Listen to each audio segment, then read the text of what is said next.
Souvenez-vous de vos 20 ans, quand vous vous sentiez invincible. Cette parenthèse où l'on vit la nuit sans compter les jours, avec ses projets qui restent en l'air, ses espoirs qui s'envolent, ses folies qui ne laissent au fond aucun souvenir précis. À 20 ans, on gaspille le temps parce qu'il nous en reste tant. June, elle, veut plutôt vivre comme sa mère. Pendant toute son enfance, elle s'est projetée en femme au foyer avec une seule idée en tête: avoir un enfant, une maison, une vie bien rangée, bien organisée, et ça le plus tôt possible, et tant pis pour la vingtaine. Elle veut être comme sa mère pour réaliser au plus vite le rêve de celle-ci, devenir grand-mère. Alors quand l'âge fatidique arrive, puis s'envole sans naissance, elle doit tout réapprendre et trouver son propre rêve. Mais peut-on échapper longtemps à ses espoirs d'enfant?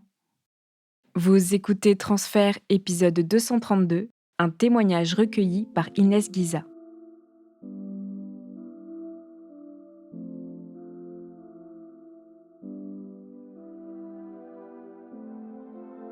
Ma mère m'a eu, elle avait 20 ans. Elle s'était mariée à 18 ans. Elle voulait tellement être mère qu'elle, n'a pas entendu le désir de mon père d'attendre pour faire cet enfant et ça a généré, des problèmes dans le couple pendant la grossesse, à ma naissance, au début de ma vie. Quand je suis née, je sais que ma mère était comblée, mais pas tout à fait et qu'elle serait comblée quand elle serait grand-mère. Je ne sais pas comment je le sais, mais en tout cas, ça a inscrit en moi le désir d'être mère rapidement, sans que je puisse me poser la question de si j'en avais envie ou pas. C'était inscrit en moi comme on mange avec une fourchette, comme, on dort allongé. J'ai à peu près 6, 7 ans, c'est les vacances et je me souviens, feuilleter des catalogues.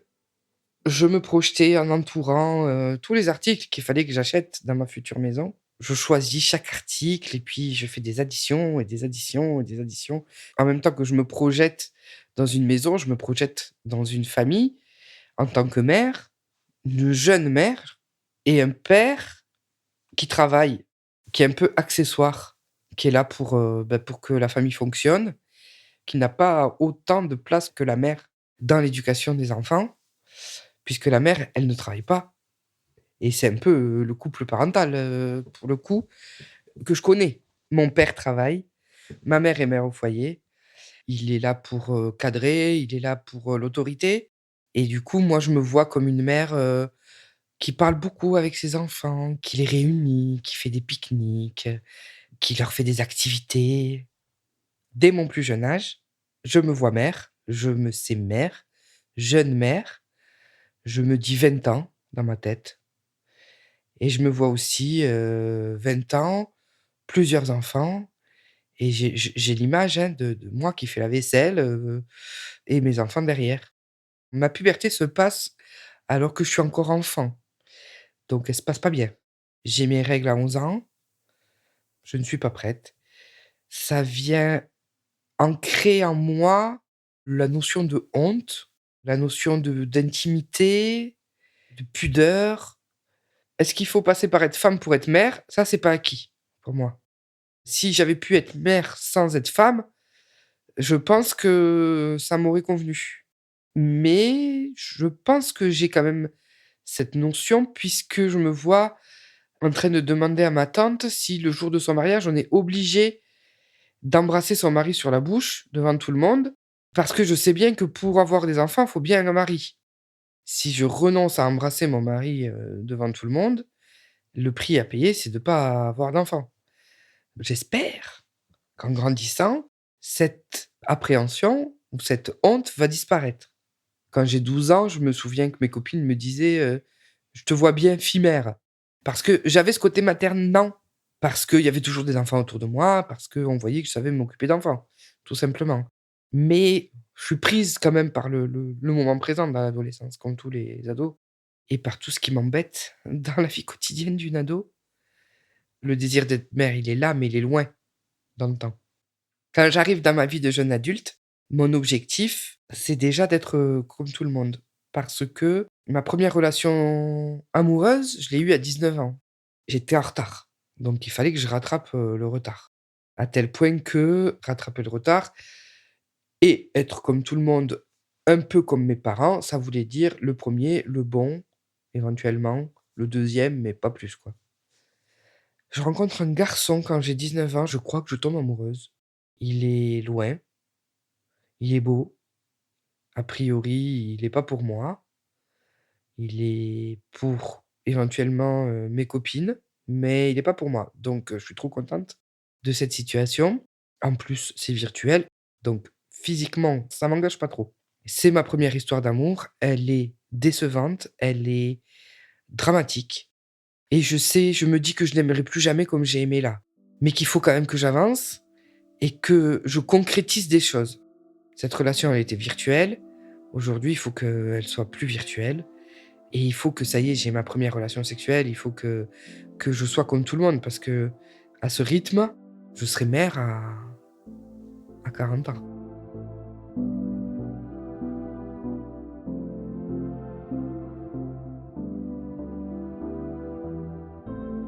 Après avoir été déçu par cette première histoire d'amour, je reste quand même sur le virtuel qui me fait rencontrer un garçon dans ma ville et qui par son insistance finit par me convaincre d'être avec lui, de sortir avec lui et chaque étape est compliquée en fait. Chaque étape est compliquée parce que j'ai dû embrasser une fois ou 2 dans ma vie, j'ai 19 ans. Le premier toucher, la première fois qu'il me prend la main, la première fois et tous les 2 on l'a fait pour le faire, pour se dire que c'était fait. Ça a pas été un moment de déplaisir. Je me vois pas avoir de contraintes si ce n'est que, je rencontre l'intimité à 2 pour la première fois et que ça, c'est quelque chose que jusqu'ici je ne comprenais pas et puis finalement, je me rends compte que quand ça m'arrive, c'est assez logique, c'est assez fluide.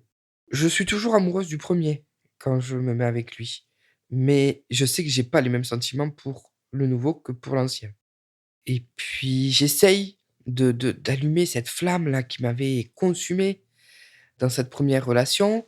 J'essaye en lui expliquant ce que j'attends d'une relation amoureuse, j'essaye en mettant du piment, en mettant du romantisme, en mettant de ce que les autres mettent dans leur relation aussi et ça prend pas super bien. Mais ça ressemble quand même à une relation qui peut durer toute une vie, hein, ça y ressemble. On parle, d'avoir des enfants, je rencontre sa famille, il rencontre la mienne, et puis je me souviens d'une conversation que j'avais eue avec ma grand-mère qui s'est mariée avec mon grand-père qui était en fait son cousin et elle m'avait dit: «Tu sais ma fille, l'amour c'est au mieux c'est de la tendresse. Moi le plaisir je sais pas ce que c'est. Il fallait que ta mère elle naisse pour que je sache ce que c'est le plaisir». Force est de constater que mes grands-parents sont restés ensemble toute leur vie et que donc un couple qui marche, ça doit être ça. Donc je me suis dit: «Mais en fait, ce que tu veux, ce n'est pas normal, c'est pas ça l'amour, contente-toi de ce que tu as». Au fond de moi, c'est pas ça que je veux, mais je suis prête à avoir ça plutôt que rien. Ce garçon-là se rend compte que lui aussi, tiens, ça brûle pas tant que ça la flamme et que, il a bien envie de l'attiser, mais lui, il décide de l'attiser ailleurs et je m'en rends compte et c'est quelque chose qui pour moi est rédhibitoire à l'époque. J'essaye quand même, hein, de rattraper des bouts d'orgueil, des bouts d'ego en me disant que c'est pas de ma faute, que c'est lui qui est un salaud, qu'il m'aime quand même et effectivement, il ne reste pas avec cette personne et rapidement, il essaye de me récupérer, sauf que j'ai eu le temps de me rendre compte que je l'aimais pas. Cette rupture, bah, ça repousse les choses. Ça repousse les choses d'un cran. Je me dis bien que ça va être compliqué de trouver l'homme, de faire l'enfant et d'avoir suffisamment de vécu avec l'homme pour faire l'enfant. Mais je désespère pas quand même d'avoir des enfants dans ma vingtaine. Et en même temps, je rencontre plein de gens qui sont pas parents et qui ont l'air heureux, qui prévoient pas d'être parents tout de suite. Et là, j'avoue que ce que je cherche, c'est plutôt l'amour. Pendant mes études, je rencontre un garçon qui me plaît, que j'aime bien. C'est j'espère et ça prend un certain temps d'espérer, hein, que ça se concrétise. Alors ça se concrétise, physiquement, hein, sans problème, mais de manière engagée, ça se concrétise jamais et ça dure, bien 4 ans. Après lui, j'ai l'impression d'en avoir bavé, vraiment, et que mon corps aussi, a besoin de repos, et donc je décide de me protéger, et du coup, j'enchaîne le vide. Toutes les relations qui pourraient prendre, une allure concrète, elles ne le font jamais. Toutes les rencontres qui pourraient amener à quelque chose, aussi moindre, peu fréquentes soient-elles, elles n'emmènent jamais à rien, et au fur et à mesure, je rentre dans un système, un processus où, eh beh, c'est moi qui ai peur, c'est moi qui veux plus. Je veux être avec quelqu'un, mais je veux au sens où j'ai peur de n'être avec personne. Pendant 6 ans, je me remplis de travail. En même temps, je sens bien que c'est problématique socialement, d'une part. Je sens que c'est aussi problématique dans mes projets, forcément, de devenir mère. Donc j'essaye les thérapies, j'essaye de travailler sur, qui je suis, sur qu'est-ce que je veux, sur, mes traumatismes, mon enfance, et puis j'ai un métier qui fait qu'on peut pas ne pas être dans l'introspection. J'apprends que mon histoire, en la racontant, elle prend d'autres, subtilités, d'autres nuances, et puis j'apprends que mon destin, c'est peut-être pas celui de ma mère. De fait, ce n'est pas celui de ma mère puisque je n'ai pas d'enfant à 20 ans, et qu'il y a quelque chose d'atypique dans mon parcours de vie par rapport à mes frères et sœurs qui, eux, sont en couple, qui ont des enfants et qui sont pourtant plus jeunes que moi. J'ai choisi de me différencier en tout, et que c'est plus fort que moi, ça, que le désir d'être comme les autres. Et puis un jour, on part en vacances, en famille, avec, les 2 premiers de mon frère et ma sœur, qui ont moins de 2 ans tous les 2, et je me dis qu'il y a aussi des trucs bien dans ma famille, et ces enfants, ils en sont, en fait, la représentation, en fait. C'est-à-dire que ma famille a généré ces 2 amours-là, et que finalement, ça serait sympa de voir ce que ça peut donner avec moi aussi, et que tout n'est pas à jeter, et que je me suis piégé. Parce qu'il y a des choses quand même que je voudrais bien reproduire. Je suis toujours quand même dans cette quête d'être maman, encore plus là après ces vacances en famille. J'entreprends même des choses, au niveau physique, hein, qui vont me permettre, d'être plus fertile, parce qu'il faut que je maigrisse pour être plus fertile. Dans le cadre d'une cure d'amaigrissement, je rencontre, un psy, très charismatique que tout le monde veut rencontrer, et je lui parle de mon désir d'être mère, de mes difficultés sentimentales pour rencontrer quelqu'un qui vaut le coup, et que j'ai rien demandé. Alors je suis dans une crise d'injustice là, de voilà. Dans ce contexte, je parle à ce psychiatre qui me dit: «Oh mais vu ce que vous me racontez, vous allez tomber que sur des salauds, vaut mieux que vous alliez faire un enfant pour vous en Espagne». Alors là, quand il me dit ça, dans ma tête, c'est direct non, quoi. Non, non, je veux pas faire un enfant en Espagne toute seule, je veux faire un enfant avec un père, je veux faire un enfant dans un contexte à peu près tradi, quoi, dans une relation d'amour. Parce que ça, ce serait renoncer à la relation d'amour, en fait. Mais comme je travaille dans le domaine, de l'enfance, et que je vois aussi, beaucoup d'enfants adoptés qui n'ont pas la vie qu'ils méritent, et qui, se retrouvent dans des familles qui les rejettent, et que je vois comment moi je galère pour être mère, et que finalement, oui, les procédures d'adoption, c'est long. C'est encore plus long quand on est solo, mais c'est légal, donc ça se tente. Et puis vu comment je galère de 9 mois en 9 mois en 9 mois en 9 mois, je pense qu'en fait, c'est aussi long d'adopter que finalement de faire un enfant. Donc quitte à le faire seul, autant le faire pour le bien d'un enfant qui est déjà là, quoi.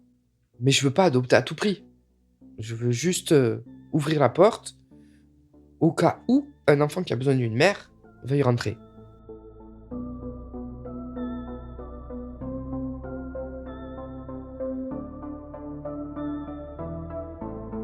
À 30 ans, donc je me dis: «Adopter, c'est peut-être la meilleure solution», et je commence les démarches.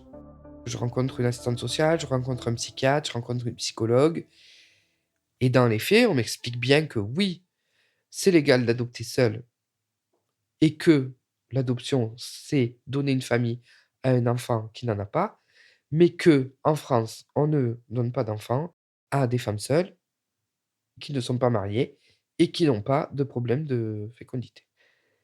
Je tombe des nues un peu et je n'obtiens pas l'agrément. Mais en fait, je suis vexé, mais comme un pou, parce que moi, je passe ma vie à m'occuper des enfants adoptés des autres et je peux pas adopter d'enfants, pour des mauvaises raisons. Et je repars dans cette idée de que la possibilité, c'est de rencontrer quelqu'un. Je rencontre quelqu'un un jour, voilà, qui me fait du rentre dedans et j'accepte, qu'il s'approche de moi et j'accepte qu'il s'approche de moi physiquement et sentimentalement. Ça dure pas bien longtemps, ou ça dure même pas quelques jours, mais j'ai fait un pas qui me permet d'en faire un autre, qui est de m'inscrire sur des sites de rencontres et de fil en aiguille, j'enchaîne les rencontres, mais ça en devient, addictif. Je peux pas passer un week-end, une soirée, seul, pas possible. Quitte à être avec quelqu'un avec qui j'ai pas envie d'être. En me disant: «Tous ces mecs qui veulent des plans cul ou tous ces mecs qui disent vouloir, des histoires sérieuses, et cetera, il y en a bien un qui va finir par tomber amoureux», et en fait non, et ça ne donne rien de plus que des histoires de cul, mais en tout cas des histoires qui me font me découvrir, en fait, finalement, un peu physiquement, qui me donnent un peu confiance en moi physiquement. Dans toutes mes tentatives, dans tout cette avidité-là de rencontres-là, j'avais commencé à me dire que, puisque adoption il n'y a pas et que j'ai pas quand même, envie d'aller en Espagne ni l'argent pour aller en Espagne. En tout cas, j'ai fait ce qu'il fallait pour être le moins égoïste possible et que maintenant, et ben, je vais essayer d'être mère en récupérant un spermatozoïde ou la semence de quelqu'un. J'en parle un peu en rigolant à des copains, qui sont jamais trop volontaires. Et puis des fois, j'essaye d'arnaquer un peu, les hommes qui couchent avec moi en essayant de récupérer le contenu du préservatif. Mais là aussi, hein, logistiquement, c'est chaud quand même. Et puis il faut que ça soit au bon moment. En dehors du côté éthique et moral, c'est aussi, compliqué, au niveau logistique. Donc ça ne fonctionne pas. Vers, ouais, 34-35 ans, j'entends une de mes collègues raconter, qu'il existe, des sites de coparentalité, qu'au départ, ce sont des couples homos qui s'y inscrivent, pour pouvoir faire des enfants, mais qu'il y a aussi des femmes seules qui cherchent des donneurs et des donneurs qui souhaitent donner et qu'elle a une copine à elle qui est enceinte comme ça. Autant je me dis, ça c'est le coup de la dernière chance, on va dire, et autant, je me dis: «Non mais tu vas finir par rencontrer quelqu'un quand même». Je m'inscris, il y a pas beaucoup de monde dans ma ville et les contacts que j'ai avec des donneurs me paraissent un peu, chelous quand même, j'arrive pas bien à comprendre leur motivation et puis ça me paraît compliqué quand même de faire un enfant avec quelqu'un qu'on connaît pas du tout, du tout, du tout, et je cherche plutôt du coup un coparent, plutôt qu'un donneur. Un coparent, j'imagine que ça peut être comme des amis qui font un enfant. Mais j'imagine très peu de choses, au niveau de la garde. Je suis pas capable d'imaginer que je dois laisser mon enfant à quelqu'un d'autre. Les premiers coparents, avec qui je suis en contact, ça tombe à l'eau, il n'est pas de la même ville, le contact est bien, mais pas bien à la fois. Je suis pas en confiance, je laisse tomber. Mais c'est suffisamment concret pour que je commence à en parler à ma mère quand même, de cette démarche. Elle est étonnée, mais pas contre. Et puis, je rencontre un homme de ma ville par contre, qui me contacte lui directement. On échange quelques mails et on se rend compte qu'on a un peu le même, niveau intellectuel et en fait, ça nous rassure, d'une part. D'autre part, cet homme est gay et donc il n'y a pas d'ambiguïté possible. Si j'ai un enfant avec lui, je sais qu'on sera amis. En plus, le cliché de la nana, avec un copain gay avec qui elle a un enfant, ouais, ça me déplaît pas. On se rencontre. J'ai pas d'attirance génétique, en fait. J'ai pas d'attirance physique, mais j'ai aussi pas d'attirance génétique en me disant: «Je vois mal ses caractéristiques physiques mélangées avec les miennes, en fait». Mais quand même on discute et parce que j'ai vraiment ce désir d'être mère, je ferme pas la porte. On se balade, on discute, on se rend compte qu'on est d'accord sur plein de valeurs, on se rend compte qu'il y a moyen d'être, potes et que d'ailleurs, ce sera plus que moyen, ce sera une condition qu'on veut vraiment, faire les choses pas à l'arrache, que c'est important pour nous d'éprouver notre relation amicale avant de mettre quoi que ce soit en place et donc je me laisse porter par cette relation sans renoncer à d'autres alternatives. Je me laisse porter, lui, bah, il a que moi, hein, comme, alternative par contre, donc il entretient quand même, la relation. On est de bons amis, mais au cours de notre amitié, ben, il est arrivé que je rencontre un homme et que du coup, ils vivent pas très bien parce qu'il se dit que je vais lâcher le projet. Il est arrivé aussi que lui lâche le projet parce qu'il rencontre quelqu'un qui n'est pas dans le projet. Au final, beh, je me laisse porter jusqu'à l'annonce de son infertilité qui là, me décourage un peu puisqu'il me dit, «Ça marchera mais en FIV». Ah, le coup de la FIV là, ça me démotive un peu. Comme je me laisse porter, on en est à se renseigner sur la procréation médicalement assistée, à mettre des choses en œuvre. Je rencontre, le professionnel qui le suivent, je commence à faire des examens gynéco de mon côté, et au fur et à mesure que je rentre dans le processus, il y a quelque chose en moi qui me dit: «Ça va le faire». Au point que je me motive à faire tout ce qu'il faut pour que ça le fasse. C'est-à-dire perdre du poids, adopter une alimentation particulière pour, favoriser la fertilité, les traitements hormonaux, aller faire des examens, à 7 heures du mat, être devant la porte de l'hôpital pour pouvoir en sortir à 7h30 pour pouvoir être à l'heure au travail. Je fais vraiment tout ce qu'il faut parce que là, je sais que c'est la dernière chance et d'autre part, mais il y a quelque chose en moi qui me dit que ça va le faire, quoi.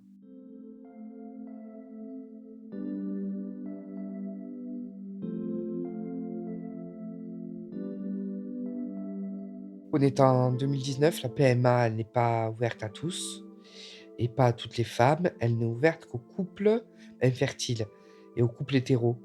Donc, on est obligé de jouer le couple hétéro. Alors déjà, ils nous demandent pas d'être mariés, ils nous demandent pas d'être pacsés, ils nous demandent même pas d'habiter ensemble. On fournit 2 adresses différentes en expliquant que lui, il a besoin d'avoir une adresse là où il est parce qu'en fait, son siège professionnel est là-bas. Donc, pour pouvoir travailler, il a besoin d'avoir une adresse là-bas. C'est un peu compliqué pour moi de me rappeler de sa date de naissance quand on me la demande, mais je finis par, y arriver. Finalement, personne ne soupçonne quoi que ce soit. Le psychiatre, s'est attardé un peu de savoir si l'annonce de l'infertilité n'avait pas tellement égratigné notre couple et on l'a rassuré en lui disant que, bah, finalement, ça faisait lâcher prise, quoi. Voilà, on a menti, mais on reste assez naturel. On joue la comédie, mais sans trop non plus, parce qu'on n'a pas besoin finalement de le faire, tant que ça. Donc, on passe par plusieurs, épisodes. On est passé par la phase, «Madame, vous avez que 2 ovocytes, donc ça nous laisse 10 de chance. On va voir s'ils sont viables. OK, ils sont viables. On va voir s'ils sont fécondables. OK, ils sont fécondables. On va voir si les embryons survivent 48 heures. OK, ils survivent 48 heures et on va vous transférer les 2 embryons et puis après ça, et ben, on nous laisse seuls, quoi. On nous laisse seuls pendant 15 jours et au bout de 15 jours, on peut faire un test de grossesse par prise de sang. On se prépare vraiment à ce que ça marche pas. Mais je reste quand même optimiste et je fais tout pour que ça marche. J'ai grand espoir, vraiment j'ai grand espoir et en même temps, j'essaie de me raisonner et puis, on est vendredi soir, j'ai le droit de faire la prise de sang samedi matin. J'ai un appel du coparent qui est sur la route, qui, me dit: «Tu as pas acheté un test, par hasard, Ce serait marrant de faire un test». Alors moi, moi j'avais essayé de faire la fille disciplinée. Je lui ai pas dit que j'avais fait un test qui était négatif. Je lui dis: «Mais non, mais ça va être négatif, laisse tomber». Il me dit: «Mais si, mais essaye quand même». Du coup, avant de rentrer, du boulot, je m'arrête, j'achète un test et je suis toujours au téléphone avec lui tout ce temps. Le temps de m'arrêter, le temps de l'acheter puisqu'il est sur la route et le temps de faire pipi et de lui dire: «Non, mais laisse tomber, c'est négatif». Il me dit: «Ah bon, ben on verra quand même demain, à la prise de sang». J'ai dit: «Ça fout les boules quand même parce que je le vois ce trait, hein, mais il est loin, il est loin. Il est tout clair là, je le vois, mais par transparence, quoi». Il me dit: «Mais s'il y a un trait, c'est positif». Je dis: «Ouais, mais c'est un trait tout fade là, tout». Il me dit: «Mais parce que c'est le début peut-être, et effectivement, je commence à regarder sur internet des tests positifs et je vois qu'effectivement le mien il est fade, mais pas plus que les autres, quoi. Et là, ça y est, l'espoir là, putain, l'explosion de joie quoi, l'impatience de le confirmer, l'impatience.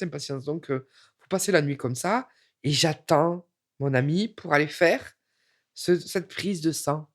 Il met des plombes à arriver. Je lui dis: «Mais tu comprends pas que plus on arrive tard, plus on aura le résultat tard?» Donc il finit par arriver, je fais la prise de sang et on décide de rester ensemble, de manger ensemble, c'est la fin de matinée et là on attend, on nous a dit qu'on aurait le résultat vers, 3 heures, 4 heures. On est au dessert et là je regarde mon portable, bon bien sûr j'avais regardé 50 fois avant, le cœur qui bat à 100 à l'heure.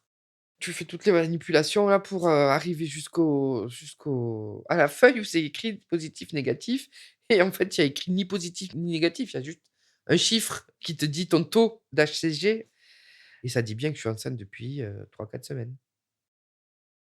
Je suis trop contente, j'ai envie de le crier partout et en même temps je peux pas, parce que j'ai trop peur que ça dure pas. Je me moque de lui parce qu'il pleure et en même temps, la trouille quoi. Il faut que ça continue de monter toutes les 48 heures. Donc toutes les 48 heures, soit test de grossesse, soit prise de sang. J'en ai fait plein, plein, plein des prises de sang, j'en ai plein gardé plein des tests de grossesse positifs. J'en ai fait jusqu'au 7e ou 8e mois de grossesse parce que la trouille de le perdre, quoi. La trouille que tout ce bonheur s'en aille, en fait. Ce qui me marque dans cette grossesse, c'est la peur de perdre, ce bébé ou la peur du fait qu'il soit pas en bonne santé. À la fois, c'est une période où tout est tourné vers moi, où on prend soin de moi et à la fois, c'est une période de grande, trouille. Je me sens soutenu par le coparent, comme par un homme qui comprend rien à ce que c'est d'être enceinte. D'autant plus qu'on est en plein covid, donc il me soutient autant qu'il peut parce qu'il ne peut pas assister à aucun rendez-vous médicaux. Mais je suis globalement soutenu par ma famille, par lui, autant qu'il peut. J'accouche un peu dans l'urgence parce que j'ai le sentiment qu'il y a quelque chose qui va pas et du coup je vais consulter et effectivement, je suis en hypertension, pré-éclampsie. Je vais aux urgences, je sors plus de l'hôpital en fait jusqu'à l'accouchement. L'accouchement se passe, relativement bien, même s'il est long, il prend du temps, mais j'accouche par voie basse d'un bébé qui est en bonne santé et ça, c'est un miracle.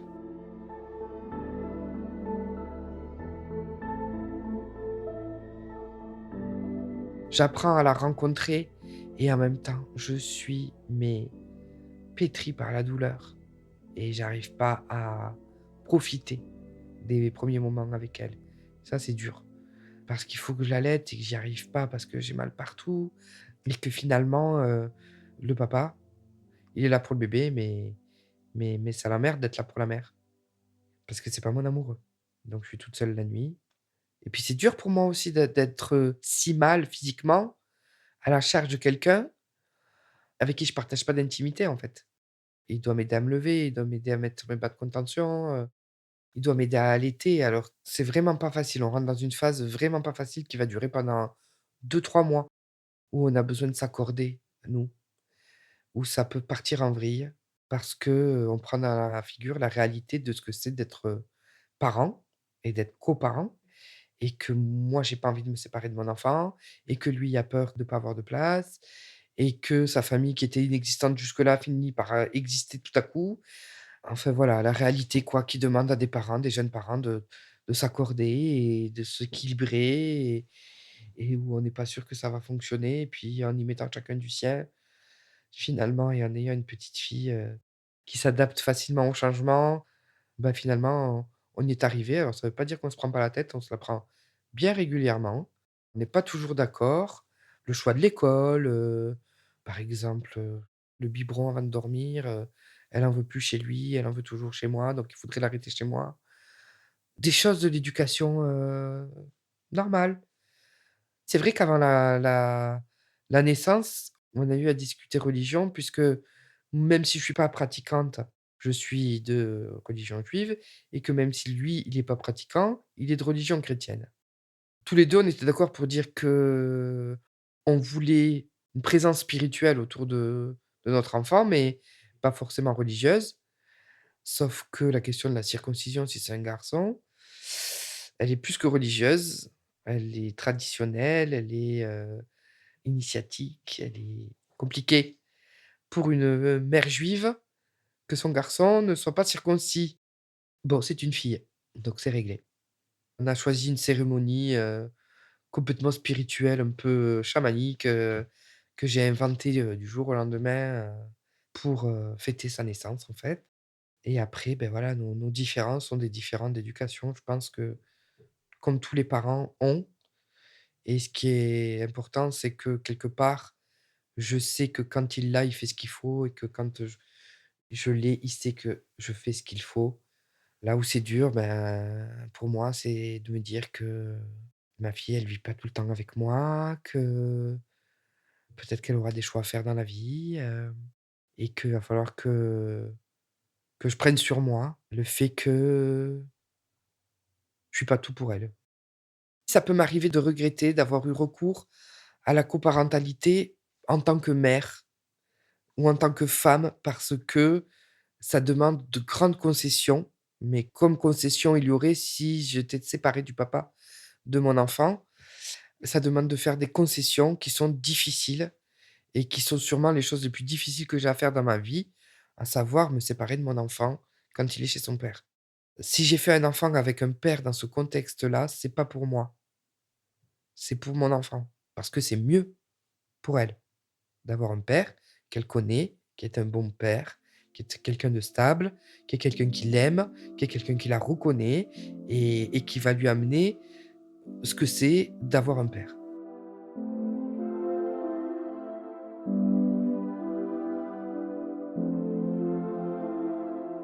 Ça se passe relativement bien. Pendant 4 ans, qu'on s'est connus, on a partagé, nos peines de cœur, nos vies quotidiennes, et aujourd'hui, le fait d'être en relation autour de l'enfant, ben, fait qu'aussi on partage toute la journée. Toute la journée, même à distance, on partage ce qu'on vit. Le boulot, les relations, on est en relation tout le temps. Même si on s'engueule, il y a forcément un moment dans la journée où on va se parler. Je sais pas si ça a solidifié notre amitié, mais en tout cas, on a une forme de famille. Même si on vit pas ensemble, on partage des moments familiaux ensemble. Avant, on était 2 copains qui se parlaient de notre vie sexuelle. Aujourd'hui, quand on se parle de notre vie sexuelle, c'est tabou, parce qu'on a un enfant ensemble. C'est comme parler de sexe en famille, c'est pas possible, parce qu'il y a l'image de l'enfant au milieu. Je pense qu'on est une forme de famille, on peut fêter Noël ensemble et séparément. On vit des événements familiaux ensemble. Par contre, voilà, je ne fréquente pas sa famille. Il fréquente un peu la mienne. Dans la parentalité elle-même, les enjeux des choix qu'on fait, c'est exactement la même chose. Si ce n'est que quand on fait ses choix et que quand on balaye ses enjeux, il n'y a pas d'autres enjeux qui se mêlent. Il n'y a pas des enjeux sentimentaux qui se mêlent. C'est-à-dire, je ne prends pas sur moi pour garder mon amoureux, il prend pas sur lui pour garder son amoureuse, il sacrifie pas ses valeurs ou je sacrifie pas les miennes pour que le couple reste vivant. Je me sacrifie des fois, oui, et il se sacrifie sûrement des fois pour qu'il n'y ait pas de conflit trop important dans notre relation parentale et il n'y a pas de danger de séparation qui viennent faire ombrage aux choix qu'on fait dans l'éducation. Au vu de mon parcours, sentimental, effectivement, ce psychiatre-là, il avait peut-être un peu raison quand il me dit: «Faites un enfant pas avec un homme, que vous aimez», en gros, parce que c'est trop d'enjeux et mon profil sentimental ne me fait pas rencontrer les bonnes personnes et donc il y a quelque chose que vraiment, au-delà de tout, je ne voulais pas, c'est faire vivre à un enfant une instabilité, sentimentale, de couple, de ses parents. Ça, c'est vraiment quelque chose que je voulais pas et dans ce modèle, du coup, je fais ce que je veux de mon côté, il fait ce qu'il veut du sien et ça ne n'altère pas, en tout cas, on essaye que ça n'altère pas la relation parentale, le duo parental. Pas un couple, hein, mais un duo parental. C'est miraculeux qu'elle soit arrivée parce qu'il y avait plein d'embûches. Il y avait l'infertilité, il y avait mon âge, il y avait, ma difficulté à trouver quelqu'un avec qui faire un enfant, l'impossibilité de son papa de faire un enfant dans son contexte sentimental à lui. Donc oui, je sais qu'elle est venue, de manière consentie. C'est-à-dire que pour qu'elle soit venue et que pour qu'elle soit arrivée du premier coup, je pense que c'est elle qui l'a choisi.